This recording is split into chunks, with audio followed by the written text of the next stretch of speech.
Hey, how's it going everybody? Sinful Duck here, and welcome to another Grim Dawn video. Today we are going to take a look at all the information that we have so far on Grim Dawn's new expansion, Forgotten God.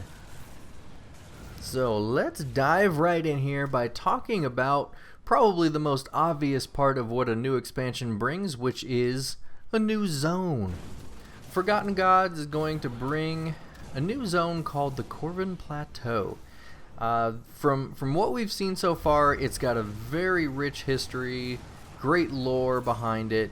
It's going to bring some really nice scenery that you can see here, as well as new dungeons. So we're going to get all kinds of new things. Basically, something in my mind, something similar to what we got with Ashes of Malmouth, where you're going to have several areas to play through within the Corvin Plateau. You're going to have dungeons, you're going to have overland areas, all kinds of things to go through. Yeah, I'm really excited to get out there and check out what the Corvin Plateau has to offer. And one of the things that the Corvin Plateau is going to have to offer is going to be some new monster types. I don't think we know all the new monster types that they're going to have out there yet, but they have shown us a few of them. Some of them being the animated keeper. So this guy was kind of forged by the ancient civilization that used to live on the Corvin Plateau to guard some of their shrines and temples and things like that. We've got stone griffins, who again, they were created out of the same sand and stone material that the animated keepers were, so they are still out there keeping guard over all the temples and whatnot. We have the Eldritch Wraith. They are actually people who dedicated their lives to protecting the religion of the area and the gods that they worshipped. And when everything went down that got rid of that civilization, some of those people were sort of left behind as these undead sort of wraiths. So they still roam the land attempting to protect their area there. And one of the other things that they showed us is actually the Eldritch Armor. So you're going to find some of these wraiths who actually get to wear this Eldritch Armor, as well as it sounds like some other monsters are also going to be able to wear this stuff. And we don't know a lot about what it does, but it looks awesome. Can't do that yet. Another new feature that's coming with Forgotten Gods is the Transmute ability. So just like right now, you go to the inventor and you can salvage items and either keep the item, or you can keep the components, anything like that. You're also going to have a new feature there at the inventor called Transmute. What that's going to let you do is you take a legendary set piece, put it in there, and it's going to let you change that legendary set piece into another piece of that same set for a resource cost, obviously, or you can change that set piece into a random set piece from a random set. It'll all be similar level, so if you put a high level item in there, you're not going to get a low level item back in return. But I think that's a really cool thing, because one of the things that you're going to be able to do is, let's say you're going for a set and you can craft the helmet, but you're looking for the chest piece. Well, you can go craft 10 helmets, do the transmute, and hopefully you'll get the chest piece you're looking for. So you can actually use crafting of one item to create another item. So I think that's going to be a really cool thing. That kind of brings me into another sort of gearing change that we're seeing here with Forgotten God, which is the Rune Augments. So we're actually going to be able to put augments into our runes. Now, what these augments are designed to do is provide a source of movement abilities for all the classes. So right now, there's certain classes that have movement abilities, something like Shadow Strike, that kind of thing. There's also some components like the Rift Stone that do that. However, from what they've said, all of those, at least from what I can gather, all the components, so like the Rift Stone and I think some of the skills as well, might have their movement abilities removed, and the movement abilities are only going to be on the Rune Augments now. Now you can start off by just purchasing these at one of the new faction vendors. they're going to have the basic level of these. So if you're going for a teleport skill, you're just going to buy the basic level of the teleport skill, but as you get more powerful versions, things get added to it. So it'll teleport, but it'll deal some damage, or you'll, instead of just leaping from one place to another, you'll leap and deal some damage, or leap and stun your target, something like that. So the way that you upgrade those is you're going to be able to find blueprints as you're sort of questing around the area there. You're going to find blueprints that'll give you sort of a step up in the quality of your augment. But to get the highest level of augment, you are going to have to go do the new game mode, the Shattered Realm.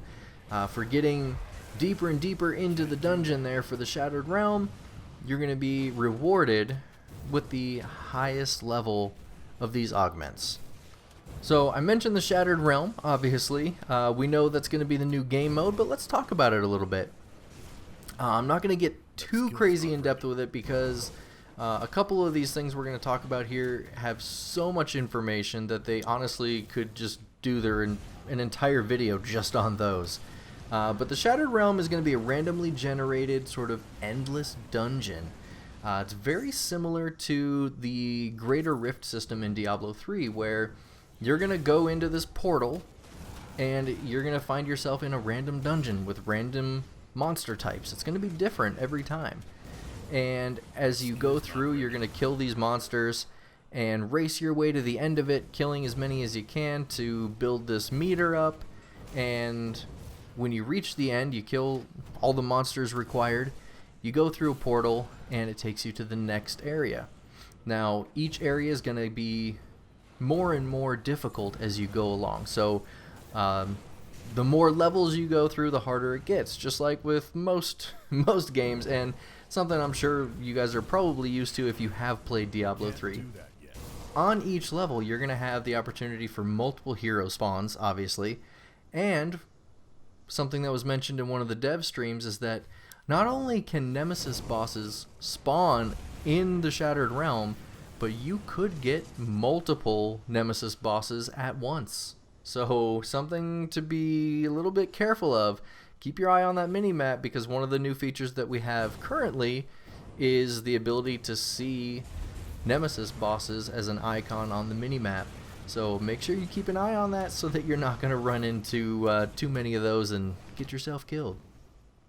And to go along with all the difficulty things here that we've talked about with the Shattered Realm, another new thing we're seeing is going to be something that they're calling challenge areas. So challenge areas are not something specific to Forgotten Gods.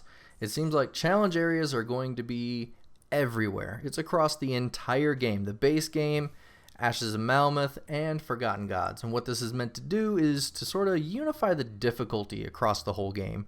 So areas that are a little bit more easy, they're going to be able to bump that difficulty up. And one of the ways that they do that, not only by just making monsters harder, but it's going to add mutators. So you're going to have mutators just around the regular game. So you're going to want to keep an eye on those and understand how those work in order to sort of maximize your efficiency through different areas of the game. But they did just flat out say that roguelike areas will be harder. But if you finish them, the loot at the end is going to be a little bit better. You're going to have chances for more drops when you finish the roguelike dungeons. Alright, let's change gears a little bit here and let's talk about devotion. So, very quickly, we didn't get a lot of information on this, but there are going to be new devotions. There's going to be a total of 9 new constellations, and out of those 9 constellations, 5 of them are going to have new powers. Now, we don't know what those new powers are. We don't know what the constellations do yet, but we do have some imagery as well as a little bit of backstory to each one. We have a new class. So the Oathkeeper is a really cool class. He's going to be sort of a paladin style sword and board kind of character. He's going to have multiple damage types he can do that are based on which god he worships. And it seems like he can worship just about any god he wants in the game, and in doing so, it's going to give him different damage types. So he can do physical damage, poison damage. They've only named a few of them, and I'm sure it might have something to do with faction choices. I don't know. The most likely thing is going to be that it's going to be based on just skill transmuters, and they might have multiple transmuters for each skill so you can change damage types, but it sounded like the Oathkeeper is going to be very versatile in how it deals its damage. Now, another thing is going to be that the Oathkeeper seems to be based around retaliation damage. Now, currently in the game, retaliation damage is very, very difficult because it doesn't work against casters. Just flat out doesn't work. So you have nothing you can do as a retaliation build when you're fighting a caster. Well, now with the Oathkeeper, they're introducing something new. The ability to add a portion of your retaliation damage onto your skills. It sounds like it's going to work just like the way weapon damage works, where you'll get an item that says adds 15% weapon damage to so-and-so skill. It sounds like what they're going to do is make it so these new items are going to say adds 15% of your retaliation damage to so-and-so skill. One of them that they've already shown us is the new shield throwing ability. So that one is going to have a portion of retaliation damage on the skill. What this allows you to do is build a retaliation build, so when you're fighting all the melee characters, you're good to go. But when you find those mage characters that you can't do anything to, you can throw this shield at them, as well as I'm sure a few other skills that are going to be able to do this. So very, very cool. I'm really excited about that. And they've also given us the names of all the class combos here. So I'll go through these real quick because some of them are kind of cool sounding. So we've got the Archon, the Dervish, probably said that wrong, so sorry. The Oppressor, the Paladin, Sentinel, Shieldbreaker, Templar, and what sounds like my favorite so far, the Warlord. I'm not sure which class combos are going to go with which. Let me know down in the comments. What do you guys think? Which classes are pairing up with the Oathkeeper to make each one of those? Alright, before this video gets too long and out of control, we're going to get to the last thing here on my list of things that we know about Forgotten God. And the last thing is going to be a 64-bit version. So up until now, Grim Dawn has been a 32-bit client. The game plays as 32-bit. One of the things that does is it limits you on how much system resources the game can use. And I'm sure part of that is just because the engine that they used when they first developed the game just wasn't able to do it at the time, or they weren't sure how to do it at the time. I don't know. But it looks like, and Crate has not mentioned anything about this, so I may be completely wrong, but it looks like they've found a way to do it. And one of the things that's going to do is 64-bit is going to really improve the stability and the smoothness of the game. The skills are going to be more responsive. You're going to have less lag, less frame loss in large fights. If you guys are anything like me, you get into a big fight, frame rates can just plummet in this game. And a 64-bit version is really going to go a long way to helping that. Why do I think that? If you play Grim Dawn, you probably already know, but if you open the game in Steam, you now get, and this started I believe like a week ago, open the game in Steam and you now get a menu that pops up that asks you, do you want to play the regular version of Grim Dawn, or do you want to play 64-bit Grim Dawn? But it says that the 64-bit right now is just for internal testing. If you try and use it, nothing happens. So what I'm hoping is that Crate is testing the 64-bit client, and when Forgotten Gods come out, we're going to get 64-bit Grim Dawn, which is going to be amazing. Absolutely amazing. Alright, that is all I have for what we know about the Forgotten Gods so far. If there's anything that I missed, or if you guys have questions, comments, anything, let me know down in the comments below. I really want to try and get as much information here as possible. So, like I said, if I missed anything, let me know down below. Give this video a thumbs up if you enjoyed it. Subscribe for more Grim Dawn content. And until next time, guys, take it easy.